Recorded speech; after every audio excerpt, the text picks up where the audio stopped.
Did you know that 81% of people abandon their New Year's resolutions by February? The good news is building wealth isn't about short-term resolutions. It's about creating sustainable habits.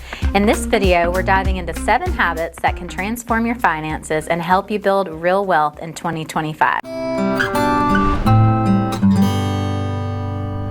Hey guys, I'm Brandy Leiden, host and founder of Mom, You're Not Alone. I'm also a local realtor and investor here in Knoxville, Tennessee. All right, let's dive into these 7 tips. So the first one we're going to talk about is set specific financial goals. So building wealth starts with clarity. Vague goals like, I want to save money, don't work. You need specific, measurable targets. So for example, instead of saying, I want to save for a house, say, I will save $20,000 for a down payment by, let's say, December 2025, by putting aside $1,666 per month or something like that. So you want to use the SMART framework. So goals should be specific, measurable, achievable, relevant, and time-bound. So tools like Mint, YNAB, or simple spreadsheets can help you break goals into monthly or weekly tasks. And why does this matter? Well, according to a study by Dominican University, people who write down their goals and share them with someone are 42% more likely to achieve them. And this is so true. So if you guys are in an industry where you're goal-driven, you're in sales or something like that, if you think about, you set yourself a sales goal for this year of this amount, this many units, this much volume, whatever it is, if you tell somebody, you're probably more likely to achieve these goals. But if you tell someone and write them down, you are double likely to achieve these goals. So that is going to be a key factor. The second thing we're going to talk about is automate your savings. So relying on willpower to save money is a recipe for failure. Automating your finances ensures you will stick to your plan without thinking about it. So set up automatic transfers to a high yield savings account or retirement account as soon as your paycheck hits. So you want this stuff to be automatic. Consider apps like Acorns or Chime that round up your purchases and deposit the spare change into savings. And then a pro tip is going to be you want to divide your savings into separate buckets with clear labels. So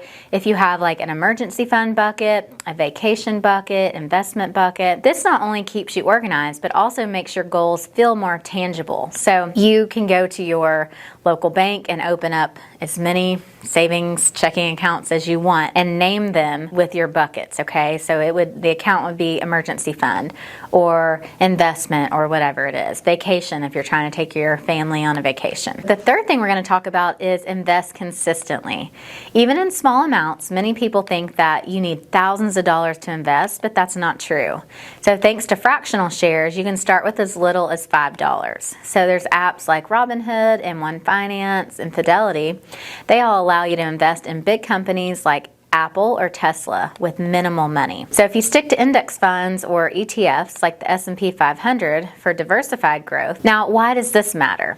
If you invest just $100 per month starting at age 30 with an average return of over 8%, you'll have $150,000 by age 55. So starting now, even with small amounts, is crucial. The fourth thing we're going to talk about, and ladies, I'm picking on you on this one, control impulse spending. So did you know that the average American spends $276 per month on impulse purchases? And I'm telling you what, I'm guilty of this for sure. That's over $3,300 a year that could go towards building wealth. This is a great rule to try, the 48-hour rule. If you're tempted to buy something, wait 2 days before deciding. Often the urge will pass and you just won't buy it. So add it to your cart, think about it for 2 days. It's probably going to be gone or you've already forgotten about it by the second day. Unsubscribing from marketing emails and turn off one-click purchasing on platforms like Amazon, anything with Apple Pay to make impulse buying harder. So if you delete these apps and you take out all this one-click buying, it's going to really help on your impulse buying. Okay, so the fifth thing we're going to talk about is diversify your income streams. So relying on one income source can limit your financial growth. Add extra streams of income in 2025. You could start with a side hustle, like freelance writing, tutoring, or selling products online. If you have, let's say, a hobby of photography, you could do that. If you are super good at marketing, you could sell your services to help people market. There are plenty, I'll go ahead and tell you this, there are plenty of realtors out there needing marketing help, social media help, all that kind of stuff. So if you excel at that, you could help self-employed people do that as well. So consider passive income options like creating digital products or renting out a spare room. That's an option to get yourself some money back. And focus on scalable income sources that grow without requiring constant efforts. All right, the sixth thing we're going to talk about, educate yourself on money. So the wealthiest people never stop learning. According to Tom Corley's Rich Habits, 88% of self-made millionaires dedicate at least 30 minutes a day to self-education. So make your 2025 your year of financial literacy. Read one money-related book a month, like I Will Teach You to Be Rich. That's an example for one. Listen to one podcast, like The Dave Ramsey Show, Bigger Pockets, something like that. Take a free online course or Coursera or YouTube account on investing, real estate, or budgeting. So the more you understand about money, the better decisions you'll make. And those decisions will compound over time. So always be constantly learning based. The seventh thing we're going to talk about is build a wealth mindset. Mindset is going to be huge on anything that you do. So wealth is not just about numbers. It's about a mindset. And you want to cultivate habits that reinforce abundance thinking.